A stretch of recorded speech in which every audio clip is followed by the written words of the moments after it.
Je vais vous parler des Marseille-virus, qui sont des virus géants d'amibes. Donc en 2003, donc il y a 10 ans maintenant, Pascal Diarraud ici au laboratoire avait découvert les mini-virus. Et à partir d'eau du tour aéro-réfrigérante et par culture sur amibes. Et donc il s'avérait que ces mini-virus étaient les plus gros virus à l'époque. Ils étaient plus gros en taille et par leur génome une vingtaine de bactéries. Et en fait, ces mini-virus étaient rattachés à d'autres grands virus à ADN qui rentraient dans le cadre d'une super famille de grands virus à ADN nucléocytoplasmiques, et donc notamment par leur contenu génique. Et ils avaient un contenu d'environ une petite cinquantaine de gènes, notamment 9 gènes qui étaient communs à d'autres grands virus ADN, notamment des virus d'algues comme les ficonavirus, les aspergillus, ou les poxvirus, qui sont des virus qu'on peut retrouver notamment chez des mammifères et chez les hommes. Et donc, parmi cette cinquantaine de gènes qui sont communs à tous les virus, vous avez des gènes qui interviennent dans différentes fonctions et qui ont parfois certaines origines en dehors du monde des virus. Et donc, dans l'histoire en fait, des virus géants d'amibes, donc depuis virus en 2003, il y a une autre étape qui a été la mise en évidence d'un autre virus géant d'amibes qui était Marseille-virus en 2009.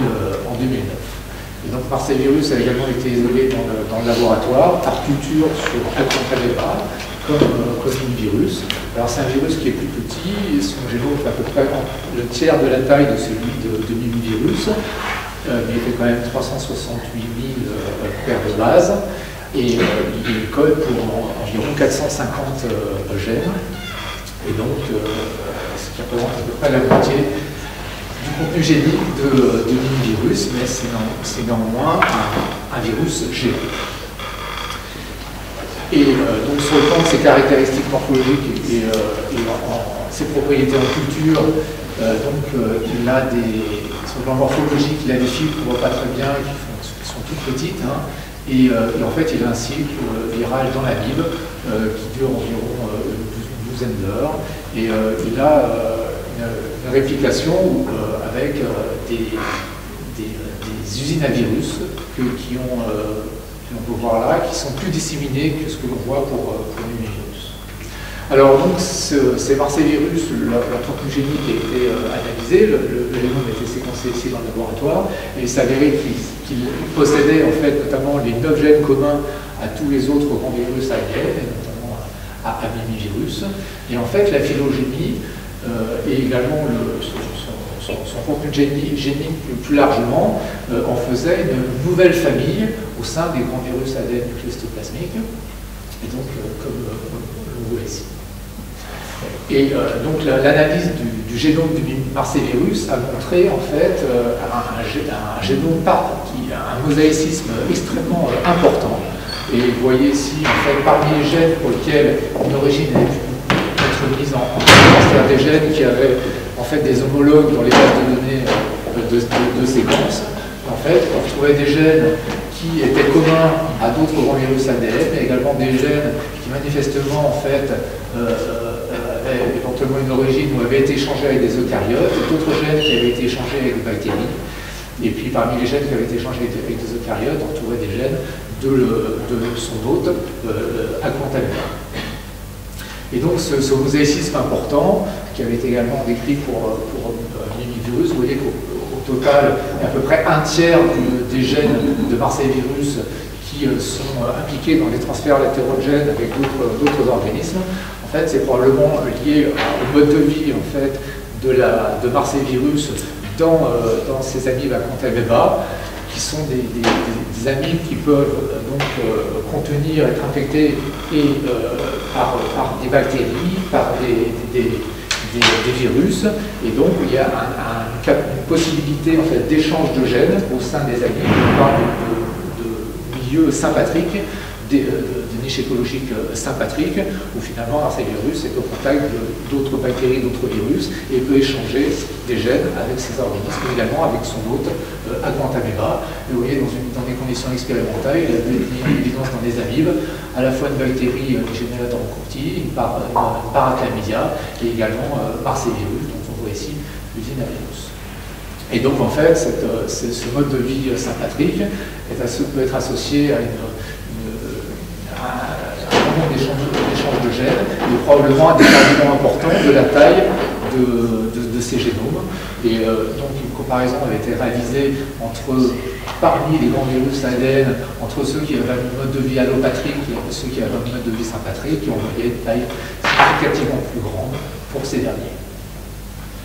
Alors, un autre virus proche de Marseille virus a été isolé en fait par Gilbert Breux, qui travaille en Suisse, mais en fait qui a isolé en fait ce virus dans de l'eau de la Seine, donc en France. Et c'est un virus qui est très proche de Marseille virus, comme on voit sur l'analyse phylogénétique, et également en fait comparer en fait le contenu des gènes. On voit une grande collinarité entre les gènes. Le génome de Marseille virus et celui d'Osan virus. Et puis ici, dans le laboratoire, Bernard et Lascora et Isabelle Panier ont développé, optimisé leur système de culture de ces virus géants sur des protistes. Et donc, ont testé énormément de prélèvements, des prélèvements d'environnement essentiellement, mais également des prélèvements cliniques. Et donc, un certain nombre de Marseille virus ont été mis en évidence, que l'on voit ici en rouge, dans le laboratoire. Et donc, ces Marseille virus ont été mis en évidence en France, mais également en fait en Tunisie. Et puis, vous allez voir, ils ont été isolés de larves d'insectes et également, plus récemment, d'humains. Donc, parmi les nouveaux virus qui peuvent être associés à la famille des Marseille virus, il y a tout cela. Ils ont une taille qui est de génome qui est proche de celle de Marseille virus et de l'osavirus. Alors par exemple, il y a Cladmid virus qui a été isolé dans un cours d'eau en fait dans le sud-est de la France. Et en fait, ce virus, vous voyez, il partage 294 gènes à la fois avec Lausanne virus et Marseille virus, et puis également 113 gènes plus spécifiquement avec Marseille virus. Et on retrouve également, quand on regarde, ça c'est Sarah Herfi qui a fait ce travail, quand on regarde le contenu en gènes, on voit qu'il y a une grande proportion de gènes qu'on appelle des familles orphanes, qui sont des gènes qui sont retrouvés uniquement parmi les grands virus ADN, et plus particulièrement dans la famille qui sont spécifiques de la famille des Marseilliviridae. Et puis on retrouve également des gènes qui sont impliqués dans les transferts latéraux de gènes avec d'autres organismes. Et donc Monder Bougalmi, qui était un étudiant de Bernard Lascola, a rapporté des prélèvements de Tunisie. Et donc parmi ceux-là, parmi un prélèvement d'eau d'une fontaine près de Tunis, en fait, a été isolé un autre Marseille virus qui a été nommé Tunis virus, qui montrait également une grande homologie au niveau de son contenu génique avec Marseille virus et avec Lausanne virus. Et également, il avait récupéré en fait une larve d'insecte, un insecte qui s'appelle Eristalis tenax, et donc en analysant en fait ces organes internes, et en les mettant en culture sur Acanthamoeba, donc un autre Marseille virus-like a été isolé dans le laboratoire et qui a été appelé insectomime, et qui était également très proche du virus précédent qui s'appelait Tunisvirus. Alors, par ailleurs, des Marseille virus ont été isolés d'humains, et le Sénégal virus, c'est le premier Marseille virus qui a été isolé d'un humain. En pratique, c'était d'une selle d'un jeune Sénégalais qui n'était pas malade. Et donc, la deuxième particularité de ce virus, c'est qu'il a été trouvé un petit peu par hasard, puisque cette selle était analysée pour en connaître le microbiote. Donc, l'analyse portait initialement sur les bactéries. Et donc, le séquençage au débit avait produit un certain nombre de petites séquences qui se sont révélées, en fait, qu'il a fallu aller rechercher dans la poubelle, parce qu'elles n'étaient pas analysées au départ, et qui sont avérées avec des séquences qui ont permis de repérer un nouveau Marseille virus, qui s'est appelé Sénégal virus, et donc qui a ensuite pu être isolé à partir de la selle. Et alors, donc, il y a une autre équipe dans le Léomite qui est dirigée par Christelle Dénu, qui s'occupe du pathovirome, à savoir l'analyse métagénomique de prélèvements humains et de prélèvements cliniques. Et donc Christelle avait mené un travail avec son étudiant Nicolas Popchorgeff qui consistait à tester en fait des donneurs de sang Et donc, parmi ces donneurs de sang, il a fait une analyse métagénomique de sang d'une vingtaine de donneurs, les prélèvements. Et en fait, la métagénomique a montré qu'il y avait un certain nombre de petites séquences métagénomiques, 333 en fait, qui étaient identifiées comme issues de Marseille virus, ce qui représentait à peu près 1,6% en fait, de ces séquences métagénomiques. Et elle a mappé ces séquences sur Marseille virus, et donc elle a pu notamment, en fait, ces séquences se sont mappées un petit peu partout sur le génome de Marseille virus, et notamment il y avait deux régions très fortement couvertes qui faisaient environ un peu plus de 10 000 paires de bases. Et en fait, donc ces séquences étaient très très proches de Marseille virus, c'est ce qu'elle appelait Giant Blood Marseille virus.